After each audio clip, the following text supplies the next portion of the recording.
One evening in the summer of 1967, Colonel Boots Blesse and his navigator were sipping cokes in the officers' club at Ubon when a gun went off.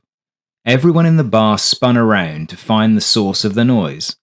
Fortunately, it turned out that this was not a VC attack, but the door, which had been propelled against the wall with such force that it produced an ear-splitting crack. Filling the door was the massive figure of Colonel Robin Olds, legendary fighter pilot, with emphasis on the fighter. He scanned the room, his eyes narrowing when he spotted Blesse. The giant strode towards them with an expression of fury frozen into his features. Blesse looked around to locate a chair that he could use in his defense. Before he was a pilot, Olds had made his name as an uncompromising lineman. That's how he had lost his front teeth. He was 6'2" and well over 200 pounds of muscle. Before an appropriate item of furniture could be located, Olds stopped right in front of his fellow colonel. Fight time.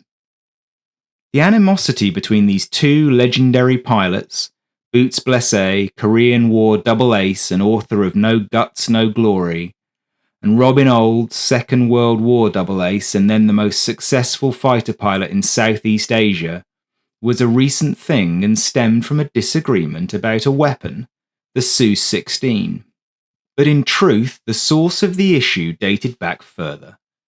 Korea, the first battle for air superiority between jet fighters, was a gun war. But after that conflict, the Air Force and the Navy both decided that advances in missile technology made it pointless for fighters to carry internal guns. By the time that a pilot arrived at the 500-yard or so effective range of a cannon, he would have been blasted out of the sky from beyond his visual range by a radar-guided missile. In a world where bombers armed with nuclear weapons and missiles were the arbiters of all conflicts, range and speed of intercept were paramount. Guns were unnecessary weight and could be dispensed with. Because of this, the last USAF fighter armed with a gun was the F-105 Thunder Chief. But this was a nuclear strike plane and had very limited air-to-air potential. The F-104 Starfighter also carried the M61 Vulcan cannon, but the USAF had no real need for the Starfighter. It wasn't sophisticated enough of an interceptor to really replace the F-102, F-101, or F-106. Lack of carrying capacity made it a limited tactical fighter. Although it would have some success with its NATO partners, the US didn't deploy very many of the Lockheed fighters. Hence, the last USAF gun-armed air-to-air fighter of any significance was intended to be the F-100 Super Sabre, introduced in 1954. The USAF's premier air superiority fighter in the 1960s was supposed to be the F-106 Delta Dart, armed with Hughes Falcons. Then McNamara intervened and insisted that they instead deploy the F-4 Phantom, initially armed with Sidewinders and Sparrows. Boots Blesse was probably the most high-profile of the Air Force officers that believed this to be a mistake. In an interview he gave towards the end of his life, he recounted how he went to see General William Momeyer, then the Director of Operational Requirements at the Pentagon, to argue his case. This would have been between 1961 and 1964, but Blesse didn't give the exact date. Momeyer began the meeting with a long diatribe about how missiles were the future and people talking about guns were living in the past. Even though he knew that the battle was lost, Blesse decided to get a couple of his own hits in. "General," he began, "let's just say this. You and I are locked in a phone booth, and we're in a death fight. We each want to kill each other. I've got a pistol, and you've got a rifle that could kill me at 300 yards.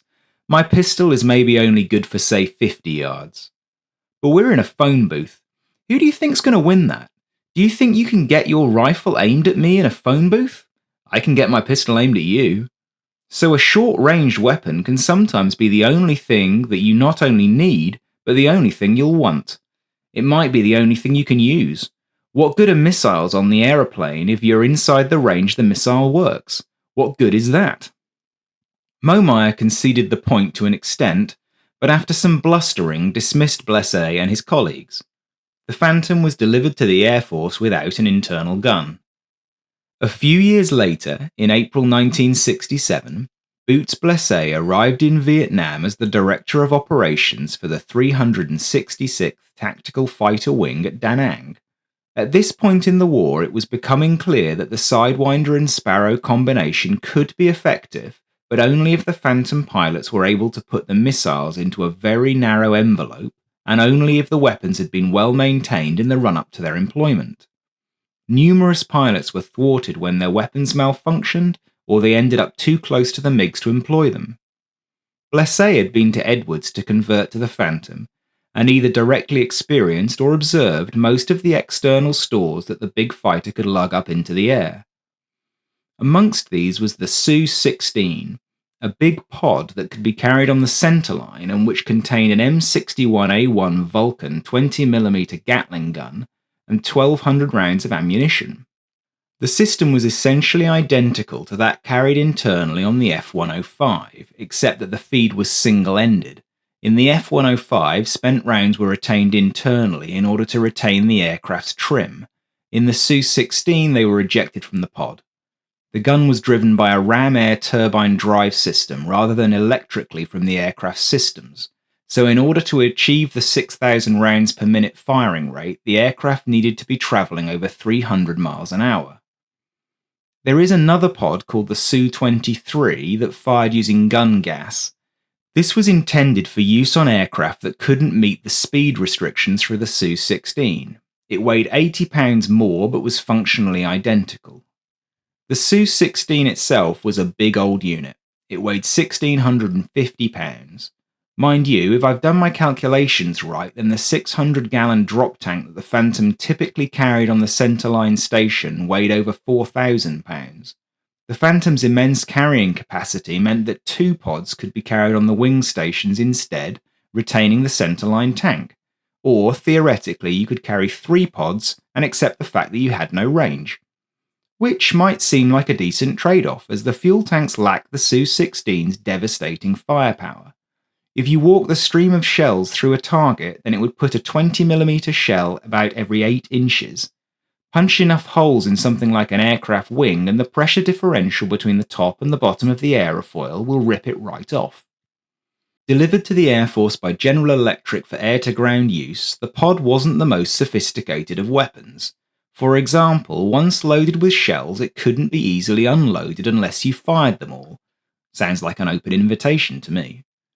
Anyhow, Blesse knew that these pods existed, even if there were none available to him in Vietnam. As the Director of Operations, he simply ordered half a dozen of them, which were duly delivered to Da Nang. Over a 2-week period, he and some other experienced fighter weapons school graduates in the wing tested out the pods. First, they quashed the issue that others had suggested would exist with flying without the centerline tank. In a fighter formation, the wingman typically expends more fuel than the lead because he has to keep station with the leader. Only letting the leader carry the pod effectively equalized the fuel situation and the flight had the same range as before. This is why the 1 and the 3 aircraft tended to carry these pods in action. Next, they practiced some air-to-ground use of the pod, flying along the coast and shooting up the sampans that the North Vietnamese used to deliver supplies. They also did some simple air-to-air drills. The Phantom lacked a lead computing gun sight, so aiming required a bit of good old-fashioned Kentucky windage, but shooting 100 rounds a second makes that job a bit easier. Having gathered a chunk of data, Blesse wrote a report and travelled to Saigon to present it to the commanding general of the 7th Air Force, which, in a twist of fate, was William Mumire. Robin Olds was leaving Mumire's office when Blesse arrived. Olds was presently commanding the 8th Tactical Fighter Wing at Ubon Royal Thai Air Force Base. He was Flavour of the Month in the 7th Air Force for his dramatically successful Operation Bolo in January 1967. The 2 colonels had been 2 years apart at West Point, although Olds' career had proceeded a little faster. He had been forced to engineer a missed promotion to general in order to get assigned to Vietnam. Having missed Korea, he didn't want to miss another war. Mumire invited Olds to sit in on the briefing. When Blesse had finished, the general turned to Olds and asked what he had made of it. As usual, Olds didn't hold back. "General, I wouldn't touch that thing with a 10-foot pole." Blesse recalled being furious. At that moment, it was he who wanted to start a fight, but he controlled himself. Eventually, Olds was dismissed and Momayak finished the conversation one-on-one. Recalling their previous interaction at the Pentagon, the general told Blesse that he wasn't wholeheartedly supportive, but he'd seen enough to convince him that the scheme to arm F-4s with the gun pod had merit. Blesse had his approval to continue with the experiment. Not needing to be asked twice, Blesse returned to Da Nang, gathered his most experienced pilots, and went MiG hunting.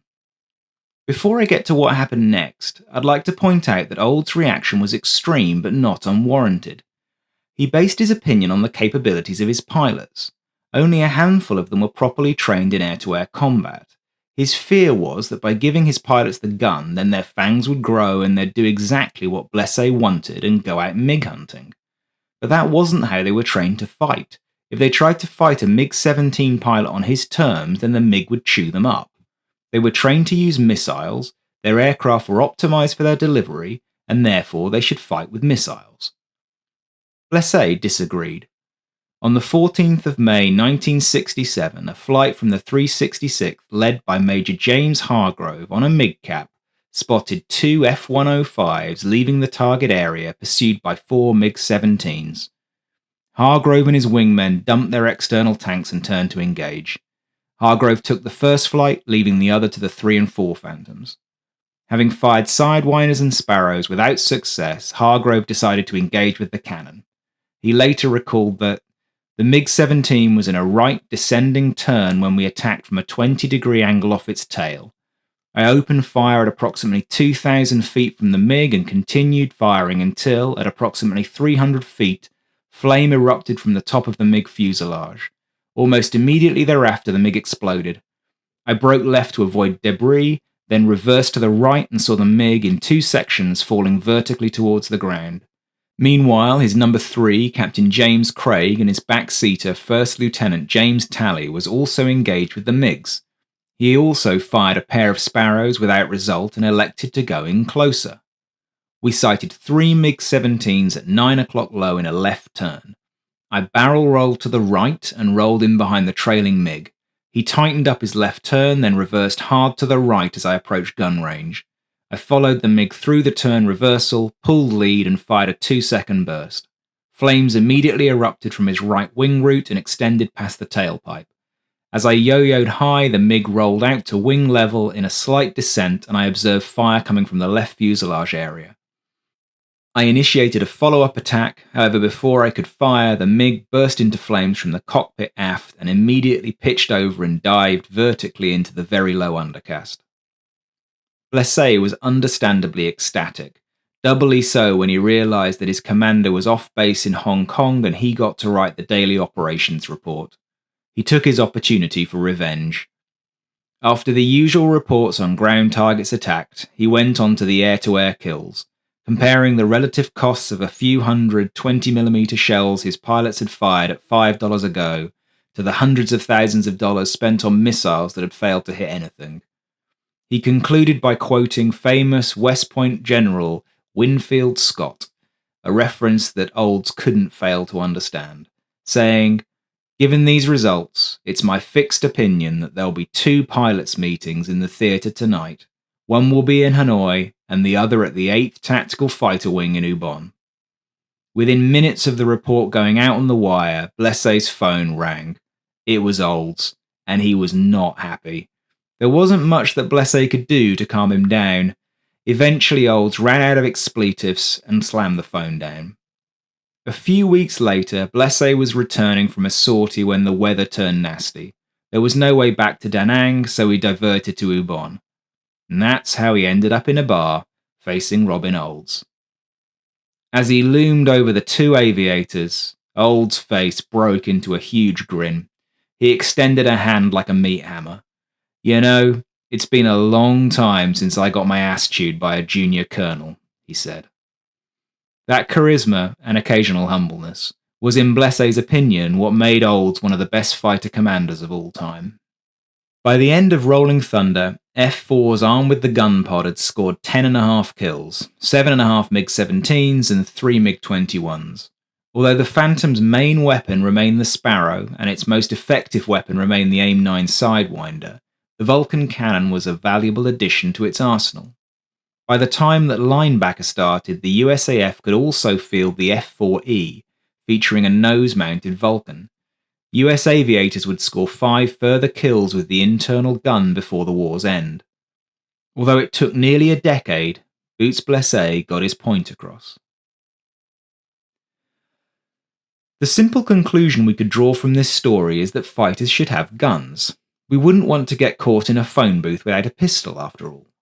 Therefore, in this instance, Blesse was right and Olds was wrong. I don't think it's that simple. Rolling Thunder demonstrated weaknesses in the equipment, training and tactics of both the Air Force and the Navy.